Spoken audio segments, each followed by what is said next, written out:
Property आपण पाहिली valency, ठीक आहे. आणि आता सेकंड जी प्रॉपर्टी आहे ती काय असेल, ॲटॉमिक साईज.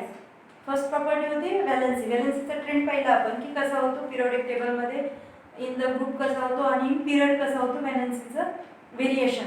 आज आपण पाहणार आहोत ॲटॉमिक साईजचं व्हेरिएशन कसं असते, पिरियोडिक ट्रेंड कसं आहे पिरियोडिक टेबलमध्ये. जेव्हा आपण पिरियडमध्ये विचार करतो तेव्हा ॲटॉमिक साईज होते डिक्रीज. एका पिरियडमध्ये जर विचार केला तर ॲटॉमिक साईज काय होते, फ्रॉम लेफ्ट टू राईट जर आपण जात असू तर ॲटॉमिक साईज कमी कमी होत जाते, डिक्रीज होत जाते, ठीक आहे. आणि सेम ग्रुपमध्ये जर विचार करतोय तर त्यावेळेस ॲटॉमिक साईज काय होत जाईल, इन्क्रीज होत जाईल. तर आपण हे कसं होते ते पाहूयात या लेक्चरमध्ये. ॲटॉमिक साईज ॲक्च्युली एखाद्या ॲटमचा जर विचार केला ॲटॉमिक साईजचा तर तो आपण रेडियसने इंडिकेट करतो. ॲटॉमिक साईज इटसेल्फ न दाखवतो आपण कशाने दाखवतो, ॲटॉमिक साईज रेडियसने दाखवतो, ठीक आहे ना. आणि रेडियस कशामध्ये, रेडियसचे युनिट जे आहे ते असते पिकोमीटर. आणि 1 पिकोमीटर इज इक्वल टू काय असते, 10⁻12 मीटर. नॅनोमीटर पेक्षा सुद्धा लहान युनिट आहे पिकोमीटर, ठीक आहे. तर 1 picometer is equal to 10⁻12 meter. आणि रेडियस म्हणजे काय, रेडियस म्हणजे it is a distance between the nucleus to outer most shell of an atom. For example हे न्यूक्लियस आहे आणि हे आउटर मोस्ट सेल असेल तर या दोघांमधलं जे डिस्टन्स आहे, distance between the nucleus and outer most shell of or atoms is called as r, that is radius. radius काय, ॲटमची रेडियस म्हणजे या सेंटर पासून, सेंटरला न्यूक्लियस आहे तर न्यूक्लियस पासून च आउटर मोस्ट सेल पर्यंत जे काही डिस्टन्स आहे याला आपण काय म्हणतो, रेडियस r, ठीक आहे. ॲटॉमिक रेडियस मग अशी दाखवल्या जाते आणि ॲटॉमिक साईज सुद्धा रेडियसच्या द्वारेच इंडिकेट केला जातो, ठीक आहे. तर काय म्हटलं, इन अ पिरियड आपल्याला पाहायचे variation of atomic size in a period. In period atomic size decreases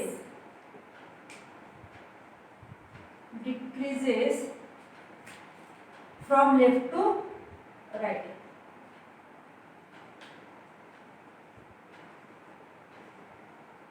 from left to right कसा डिक्रीज होते ते पाहूयात आपण.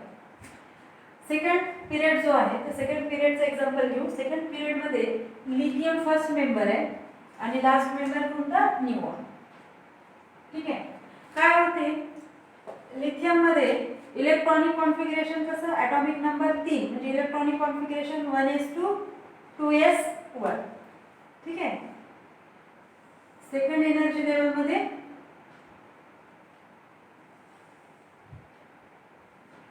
1 इलेक्ट्रॉन. फर्स्ट एनर्जी लेवलमध्ये 1 इलेक्ट्रॉन आहे आणि सेकंड एनर्जी लेवलमध्ये 2 इलेक्ट्रॉन, ठीक आहे. सेकंड एनर्जी लेवलमध्ये 1 इलेक्ट्रॉन आणि फर्स्ट एनर्जी लेवलमध्ये 2 इलेक्ट्रॉन. देन निऑन किंवा फ्लोरीन ग्रुप, ठीक आहे. 9 म्हणजे इलेक्ट्रॉनिक कॉन्फिगरेशन त्या फ्लोरीनचं 1s2 2s2 2p5, ठीक आहे.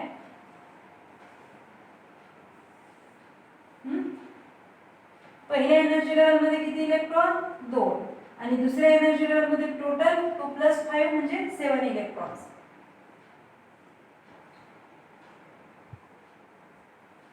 ठीक आहे. लिथियम मध्ये किती होते, सेकंड एनर्जी लेवलमध्ये फक्त 1 इलेक्ट्रॉन होता. इथे फ्लोरीन मध्ये सेकंड एनर्जी लेवलमध्ये टोटल इलेक्ट्रॉन्स किती झाले, 7 इलेक्ट्रॉन झाले, ठीक आहे. लक्षात येते, म्हणजे एनर्जी लेवल दोघांमध्येही सेम आहे, सेकंड. फ्लोरीन मध्ये पण सेकंड एनर्जी लेवल आहे आणि लिथियम मध्ये सुद्धा सेकंड एनर्जी लेवल आहे. पण काय वाढले इथे, नंबर ऑफ इलेक्ट्रॉन्स वाढले. इथे नंबर ऑफ इलेक्ट्रॉन्स एकच आहे, इथे नंबर ऑफ इलेक्ट्रॉन 7 झाले, ठीक आहे. न्यूक्लियर चार्ज सुद्धा काय होईल, टोटल न्यूक्लियर चार्ज जर विचार केला तर काय होतो, इफेक्टिव्ह न्यूक्लियर चार्ज वाढतो. इफेक्टिव्ह न्यूक्लियर चार्ज सुद्धा वाढला. इथे 3 असेल, इथे किती झाला, टोटल 9. इफेक्टिव्ह न्यूक्लियर चार्ज सुद्धा काय झाला, इथे वाढलेला आहे. इफेक्टिव्ह न्यूक्लियर चार्ज वाढल्यामुळे हे जो काही न्यूक्लियस आहे हा न्यूक्लियस काय करतो, जे आउटर मोस्ट इलेक्ट्रॉन आहे त्यांना स्ट्रॉंगली पुल करतो स्वतःकडे. है ना. हा न्यूक्लियस काय करतो, आउटरमोस्ट इलेक्ट्रॉनला अट्रॅक्ट करतो towards itself. Nucleus attract the outermost electron towards itself. लक्षात strongly. Why? Because the effective nuclear charge increases. Effective nuclear charge increase कशामुळे झाला? ॲटॉमिक नंबर वाढला. ॲटॉमिक नंबर वाढला म्हणजे टोटल नंबर ऑफ इलेक्ट्रॉन आणि total number of positive charge proton सुद्धा वाढले. म्हणजे टोटल इफेक्टिव्ह न्यूक्लियर चार्ज काय झाला तिथे? वाढला. इथे effective nuclear charge compare to this is low.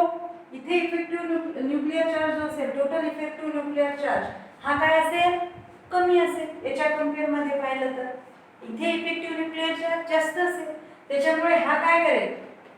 Nucleus जे काही इलेक्ट्रॉन्स आहेत आउटरमोस्ट सेल मध्ये त्यांना ताकदीने स्वतःकडे ओढेल, फोर्सफुली स्वतःकडे ओढेल, अट्रॅक्ट करेल. आणि त्या लेअरला किंवा आउटरमोस्ट सेलला अट्रॅक्ट केल्यामुळे ती सेल जी आहे ती एनर्जी लेवल काय होईल? इनवर्ड डायरेक्शनने झुकल्या जाईल.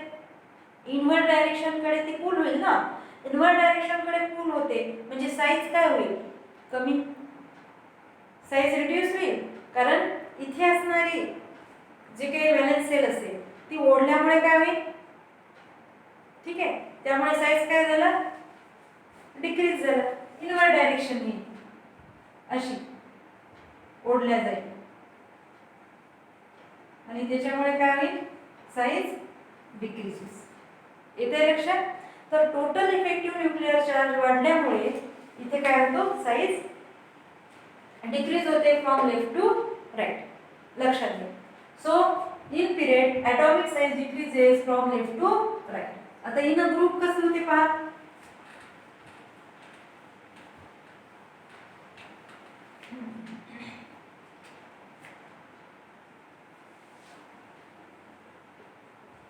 इन अ ग्रुप काय होते? In a group atomic size increases from left to right. In a group atomic size increases from left to right नहीं, top to bottom.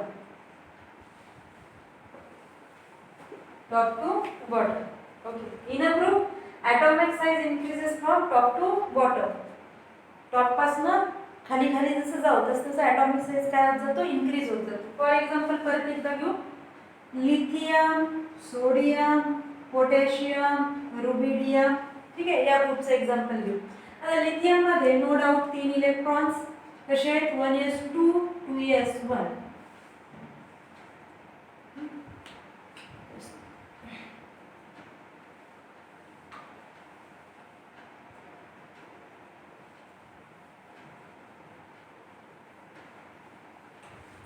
लिथियम मध्ये पहा 1s2 2s1.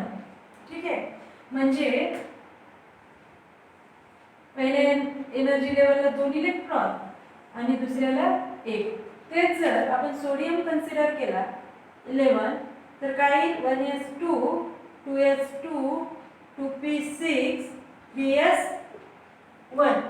म्हणजे नेमकं काय होईल? 1 2 आणि 3. एनर्जी लेवल वाढले. इथे 2 इलेक्ट्रॉन. इथे किती आहेत आपल्याजवळ? 8 इलेक्ट्रॉन्स आणि इथे 1 इलेक्ट्रॉन. पहा इथे किती एनर्जी लेवल आहेत? 1 आणि 2. इथे किती एनर्जी लेवल आहेत? 1 2 3. बरोबर आहे. एनर्जी लेवल वाढते म्हणजे साईज आपोआप काय होईल? वाढेल. एनर्जी लेवल वाढल्यामुळे सेलचे नंबर वाढल्यामुळे साईज काय होईल? वाढेल. आता हे जर पोटॅशियम मध्ये घेतलं तर पोटॅशियम मध्ये 4 सेल होती कारण त्याचं डिस्ट्रीब्युशन आपल्याला माहित आहे. काय पोटॅशियमचं डिस्ट्रीब्युशन? 2 8 8 1. ठीक आहे. म्हणजे डायग्राम कशी होईल ती? 1 2 3 and 4. ऑटोमॅटिक साईज वाढते. Number of shell increases, hence size also goes increases from top to bottom in a group. एका सेम ग्रुप मध्ये जर विचार केला आपण तर सेम ग्रुप साठी ॲटॉमिक साईज काय होते? इन्क्रीज होत जाते फ्रॉम टॉप टू बॉटम. टॉपला कारण काय त्याचं इन्क्रीज होण्याचं कारण number of shell increases from top to bottom. हे ना, टॉप टू बॉटम जर विचार केला तर नंबर ऑफ सेल्स काय होत चालले, इन्क्रीज होत चालले. नंबर ऑफ सेल इन्क्रीज होत चालले, त्याच्यामुळे त्याचा ॲटॉमिक साईज काय होत जाईल, वाढेल. आलं लक्षात. तर ॲटॉमिक साईजचं जे व्हेरिएशन आहे ते कसं असेल, in a period atomic size decreases from left to right, while in a group the atomic size increases from top to bottom due to increasing number of cell. Okay, ठीक. Trend of atomic size in a periodic table. Now some question are there. Okay. Okay, काही elements दिलेले आहेत तुम्हाला इथे आणि त्यांचे atomic radius दिलेले आहे आणि सांगितलेलं आहे की त्यांना अरेंज करायचे आहे. ठीक, त्यांच्या ॲटॉमिक रेडियस थ्रू जसे दिलेले आहेत त्याच्यानुसार त्यांना अरेंज करायचे आहे. ठीक आहे. आणि बिगेस्ट रेडाय कोणाची आणि स्मॉलेस्ट रेडाय कोणत्या ॲटमची आहे ते सांगायचे. तर तुम्ही हे इझिली सांगू शकता, तुम्हाला ट्रेंड माहिती आहे. ठीक आहे. The next property is metallic and non metallic characters of elements. Next property is metallic and non-metallic character.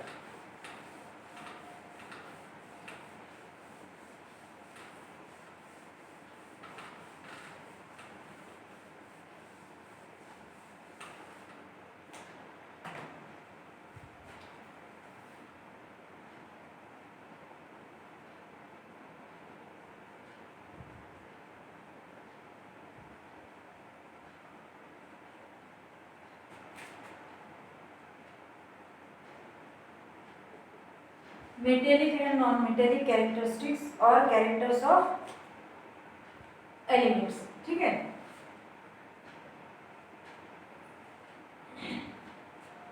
तर मेटॅलिक आणि नॉन मेटॅलिक कॅरेक्टर काय असतात एलिमेंटचे आणि कसे ते बनतात. एखादा एलिमेंट मेटलच आहे किंवा एखादा एलिमेंट नॉन मेटलच आहे हे कशावरनं सांगायचं, तर या प्रॉपर्टीद्वारे आपण ते शिकणार आहोत. पहा, पिरियोडिक टेबलमध्ये जर आपण पिरियोडिक टेबलचा विचार केला, ठीक आहे,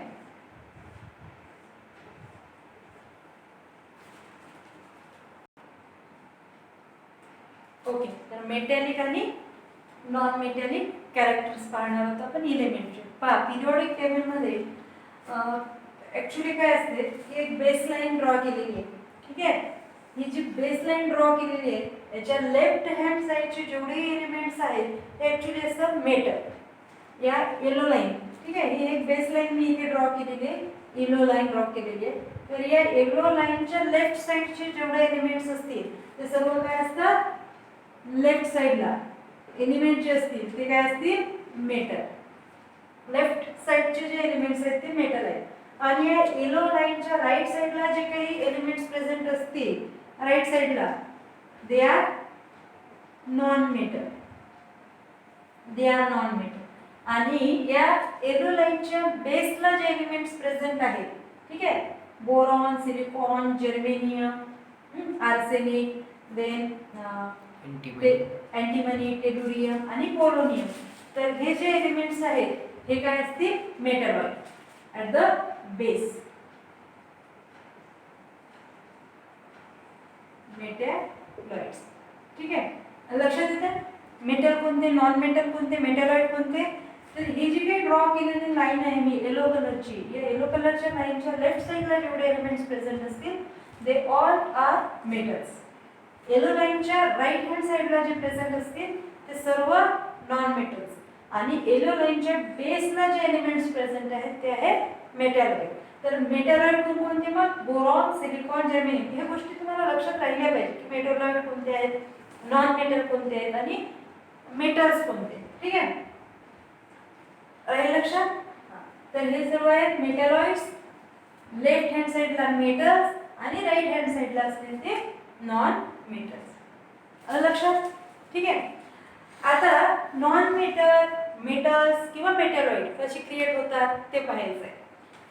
एक एक्झाम्पल घेऊ आपण, NaCl. ठीक आहे.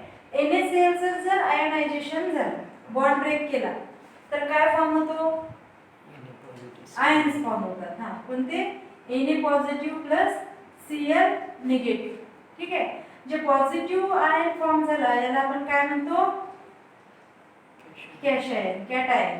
आणि जो निगेटिव्ह आयन आहे त्याला काय म्हणतो आपण एनायन. ठीक आहे, दोन आयन्स मिळतात आपल्याला, पॉझिटिव्ह आणि निगेटिव्ह आयन्स मिळतात. पॉझिटिव्हला कॅटायन म्हणतो आपण आणि निगेटिव्ह आयन्स असेल तर त्याला आपण काय म्हणतो एनायन म्हणतो. आता हा पॉझिटिव्ह चार्ज काय सांगतोय, याच्या डोक्यावर जो पॉझिटिव्ह चार्ज मी लिहिलाय तो काय सांगतो की हा जो काही एलिमेंट असेल हा इलेक्ट्रॉन काय करतोय, डोनेट करतोय किंवा देतोय. याने इलेक्ट्रॉन काय केलं, डोनेट केलं किंवा दिलेला आहे, इलेक्ट्रॉन दिलेला आहे. Cl निगेटिव्हचा अर्थ काय, त्याच्याकडे एक एक्स्ट्रा इलेक्ट्रॉन आला. निगेटिव्हचा अर्थ काय, त्याच्याकडे एक एक्स्ट्रा इलेक्ट्रॉन. आपण 9th मध्ये पाहिलेलं आहे की निगेटिव्ह कधी होतो एखादा एटम आणि पॉझिटिव्ह कधी होतो. पॉझिटिव्ह कधी होईल, जर त्याच्याजवळचा इलेक्ट्रॉन गेला तर तो पॉझिटिव्ह होईल आणि निगेटिव्ह एक एक्स्ट्रा इलेक्ट्रॉन त्याने मिळवला तर तो काय बनतो, निगेटिव्ह बनतो. ठीक आहे ना, कारण न्यूट्रल मध्ये तर सेम असतात प्रोटॉन आणि इलेक्ट्रॉन. पण पॉझिटिव्ह निगेटिव्ह चार्जेस कधी येतात, जर एखादा इलेक्ट्रॉन कमी झाला किंवा जास्त झाला तर. कमी झाला तर पॉझिटिव्ह चार्ज येईल आणि जास्त इलेक्ट्रॉन झाला तर निगेटिव्ह चार्ज येईल. ठीक आहे, तर क्लोरीननं काय केलं, याचा अर्थ क्लोरीनने इलेक्ट्रॉन काय केला असेल, घेतला असेल. ठीक आहे, इलेक्ट्रॉन घेतला क्लोरीनने आणि सोडियमने इलेक्ट्रॉन दिला, डोनेट केला. लक्षात आलं. मग जे एलिमेंट्स इलेक्ट्रॉन देतात ते एलिमेंट्स असतात मेटल. तर मेटल काय, मेटल म्हणजे असे एलिमेंट्स जे काय करतील, इलेक्ट्रॉन्स देतील. The elements which donate electrons are called as the metals, are called as metal. ठीक आहे, जे इलेक्ट्रॉन्स डोनेट करतात त्यांना मेटल म्हणतात आणि जे इलेक्ट्रॉन घेतात, ठीक आहे ना, त्यांना आपण काय म्हणतो, नॉन मेटल. मग इथे हे काय झाले, हे झाले नॉन मेटल आणि सोडियम काय झाला इथे, मेटल. सोडियम काय झाला, मेटल. ठीक आहे, आता मेटल आहेत, राईट हँड साइडचेच मेटल, सॉरी लेफ्ट हँड साइडचेच मेटल काय आहे ते सांगायचं आपल्याला. लेफ्ट हँड साइडचे जे काही एलिमेंट्स असतील या एलिमेंटची ॲटॉमिक साईज आहे जास्त मोठी, लार्जर. ठीक आहे, आपण सांगताना सांगतो की left to right atomic size decrease होते. म्हणजे लेफ्ट हँड साइडचे जे एलिमेंट्स असेल त्यांची ॲटॉमिक साईज काय, मोठी आहे, लार्जर आहे. मग आता मोठी असल्यामुळे काय होणार, इलेक्ट्रॉन शेवटच्या ऑर्बिटमध्ये असणारा इलेक्ट्रॉन, शेवटच्या सेलमध्ये असणारा इलेक्ट्रॉन आणि न्यूक्लियस यांच्यामधलं डिस्टन्स वाढेल. लार्जर साईज असल्यामुळे एक्झाम्पलच घेऊ आपण, लार्जर साईज आहे. ठीक आहे, तर या दोघांमधलं जे डिस्टन्स आहे ते काय राहील, जास्त राहील. इकडे जर विचार केला तर ॲटॉमिक साईज कमी आहे, डिक्रीज होत चालली ॲटॉमिक साईज. म्हणजे हे जे डिस्टन्स आहे कसं राहील, कमी राहील. रेडियस कमी, इथे रेडियस जास्त. जास्त रेडियस म्हणजे या दोघांमध्ये अट्रॅक्शन कमी राहील. जास्त रेडियस आहे म्हणजे न्यूक्लियस आणि या इलेक्ट्रॉन मध्ये अट्रॅक्शन कमी राहील. न्यूक्लियस आणि इलेक्ट्रॉन मध्ये अट्रॅक्शन कमी आहे, मग हा जो शेवटचा इलेक्ट्रॉन आहे हा बाहेर पडू शकतो, कारण याच्यावर अट्रॅक्टिव्ह इन्फ्लुएन्सच नाही आहे न्यूक्लियसचा किंवा कमी आहे, तो बाहेर पडू शकतो. त्याही पेक्षा महत्त्वाचं म्हणजे इथे काय असतील, इनर इलेक्ट्रॉन सुद्धा प्रेझेंट असतील. तर या न्यूक्लियसचं जे अट्रॅक्टिव्ह फोर्स आहे तो या इनर इलेक्ट्रॉनवरच जास्त अप्लाय होईल instead of this outer most sale electron. आणि साईज मोठी असल्यामुळे काय होईल, ते इलेक्ट्रॉन इझिली बाहेर पडू शकतो, है ना, इझिली तो डोनेट करू शकतो हा इलेक्ट्रॉन जो आउटर मोस्ट सेलमध्ये प्रेझेंट आहे, कारण अट्रॅक्टिव्ह फोर्स तेवढा आहे. पण इथे पहा, इथे साईज कमी आहे म्हणजे अट्रॅक्शन जास्त आहे. अट्रॅक्शन जास्त असल्यामुळे हा जो न्यूक्लियस आहे हा इलेक्ट्रॉनला धरून असेल स्ट्रॉंगली, है ना, स्ट्रॉंगली तो बाइंड असेल हा इलेक्ट्रॉन न्यूक्लियस सोबत, त्याच्यामुळे त्याला बाहेर पडणं पॉसिबल नाही. मग हा जर बाहेर पडणार नाही तर दुसरा मार्ग कोणता, त्यांना बाहेरचे इलेक्ट्रॉन ऑक्टेट तर कंप्लीट करायचंय, मग स्वतःचा इलेक्ट्रॉन तर गिव्ह अप नाही होऊ शकत. मग काय करणार, तो बाहेरचा इलेक्ट्रॉन घेणार. म्हणून ज्या एलिमेंटची साईज लहान आहे, साईज कमी आहे, तो इलेक्ट्रॉन, ते एलिमेंट्स काय करतील, इलेक्ट्रॉन डोनेट करण्याऐवजी इलेक्ट्रॉन घेण्याचा प्रयत्न करतील. म्हणून हे एलिमेंट्स काय फॉर्म करतात, नॉन मेटल फॉर्म करतात. ठीक आहे, किंवा इलेक्ट्रॉन घेऊन ते एनायन फॉर्म करतील, निगेटिव्ह चार्ज फॉर्म करतात. ठीक आहे, आता यांची साईज मोठी आहे, इलेक्ट्रॉन इझिली देऊ शकतात, त्याच्यामुळे काय होईल, हे एलिमेंट्स मेटल्स एलिमेंट्स काय राहतील मेटल्स, कारण इलेक्ट्रॉन ते इझिली देतात आणि हा चार्ज फॉर्म करतात. एम म्हणून in general M positive charge form करतात म्हणून ते काय मेटल्स. आणि हे जे आहेत ॲटॉमिक साईज लहान असणारे एलिमेंट्स, स्पेशली या लाईनच्या राईट हँड साईडला जे एलिमेंट्स प्रेझेंट आहेत त्यांचा ॲटॉमिक साईज कमी असल्यामुळे ते एलिमेंट्स इलेक्ट्रॉनला स्ट्रॉंगली धरून असतील, स्ट्रॉंगली बाइंड केलेलं असेल त्यांनी न्यूक्लियसने इलेक्ट्रॉनला, आणि त्याच्यामुळे इलेक्ट्रॉन सहजासहजी बाहेर पडत नाही. आणि इलेक्ट्रॉन बाहेर पडत नाही मग दुसरं काय ऑक्टेट कंप्लीट करण्यासाठी त्यांच्याकडे ऑप्शन इलेक्ट्रॉन घेणे. मग इलेक्ट्रॉन न देता ते काय करतात, इलेक्ट्रॉन घेतात आणि नॉन मेटॅलिक त्यांचं कॅरेक्टर दिसून येते. काही लेफ्ट हँड साईडचे एलिमेंट्स मात्र मेटॅलिक कॅरेक्टर दाखवतात. ठीक आहे. तर मग आता याचा ट्रेंड पाहू आपण कसा असतो in a periodic table. Trend कसं असेल मेटॅलिक आणि नॉन मेटॅलिक प्रॉपर्टीचं. From left to right atomic size decreases, आपल्याला माहिती आहे in a period, in a period from left to right काय होते, atomic size decreases, atomic size decrease होते. ॲटॉमिक साईज डिक्रीज होते म्हणजे अट्रॅक्शन वाढेल, रेडियस कमी होईल आणि अट्रॅक्शन वाढेल. त्याच्यामुळे काय होईल, इलेक्ट्रॉन बाहेर निघून जाण्याची जी प्रोसेस आहे ती कमी होईल. म्हणजेच काय होईल, तर from left to right metallic character काय होईल मग decreases, while non metallic character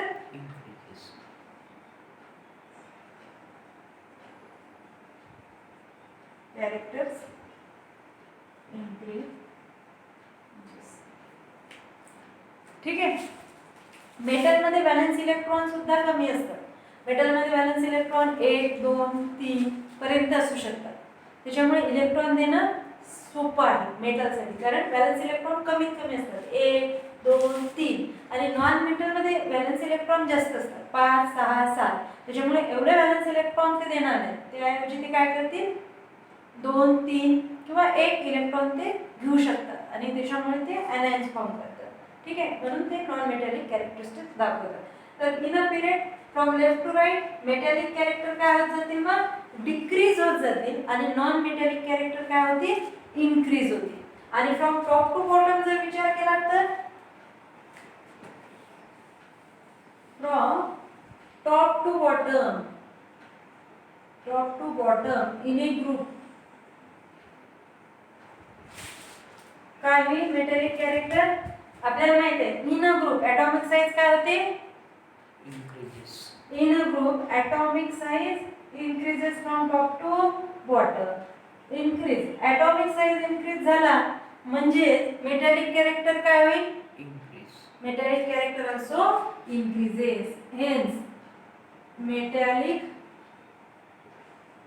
characters goes on increasing from top to bottom.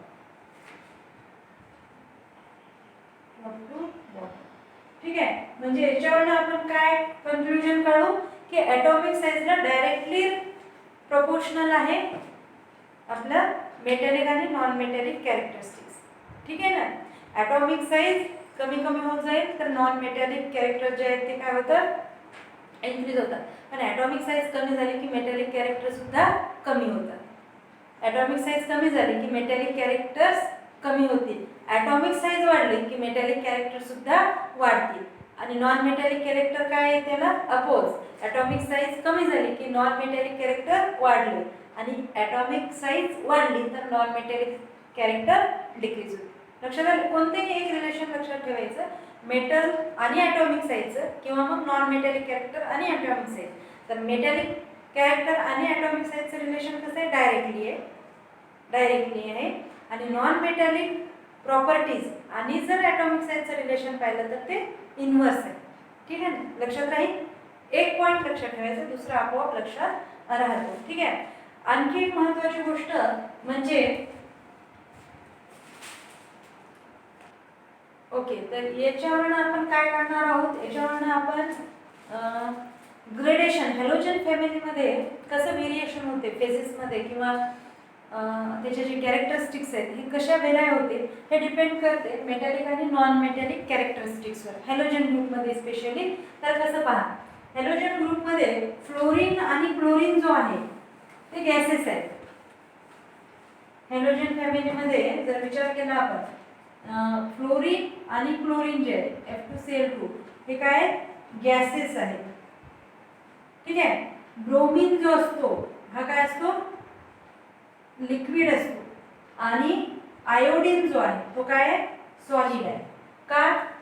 कारण मेटॅलिक कॅरेक्टर काय होत चालले, वाढत चालले. आपण सांगितलं की in a group metallic character increases. आता हा नॉन मेटल आहे. हे दोघं जे असतील F2 आणि Cl2 हे काय असतील, नॉन मेटल. नॉन मेटल आहे त्यामुळे गॅसेस, त्यांची फेज काय गॅसेस. हा जो आहे हा ही नॉन मेटल आहे त्याच्यामुळे तो लिक्विड फेज मध्ये राहील. ठीक आहे, लिक्विड. पण मेटॅलिक कॅरेक्टर किंवा नॉन मेटॅलिक कॅरेक्टर जे असेल Br2 मध्ये, हे नॉन मेटॅलिक कॅरेक्टर थोडंसं कमी असेल इन कम्पेअर टू F2 आणि Cl2, कारण नॉन मेटॅलिक कॅरेक्टर डिक्रीज होत चाललेले. तर I2 जो आहे तो सॉलिड असण्याचं कारण I2 काय मेटल. ठीक आहे. I2 कोणती प्रॉपर्टी दाखवते किंवा कॅरेक्टर दाखवते, मेटॅलिक कॅरेक्टर दाखवते, आयोडीन. त्याच्यामुळे तो कोणत्या फॉर्म मध्ये, फेज मध्ये, सॉलिड फेज मध्ये. F2 आणि Cl2 गॅसेस फेज मध्ये, pure non metal. Br2 non मेटलच आहे, लिक्विड फेज, पण नॉन मेटॅलिक कॅरेक्टर थोडंसं डिक्रीज झालेलं असेल F2 आणि Cl2 पेक्षा. तर I2 जो आहे हा सॉलिड असल्यामुळे तो मेटॅलिक प्रॉपर्टीज दाखवतो. ठीक आहे. तर हे झाले आपले व्हेरिएशन्स इन प्रॉपर्टीज. तर 3 प्रॉपर्टीज आपण पाहिलेले वेगवेगळ्या, जसं व्हॅलेन्सी, ॲटॉमिक साईज आणि मेटॅलिक आणि नॉन मेटॅलिक कॅरेक्टर्स. ठीक आहे. तर यासोबत हा जो काही पिरियॉडिक टेबल आहे किंवा क्लासिफिकेशन ऑफ एलिमेंट आहे हा चॅप्टर संपतो. ठीक आहे.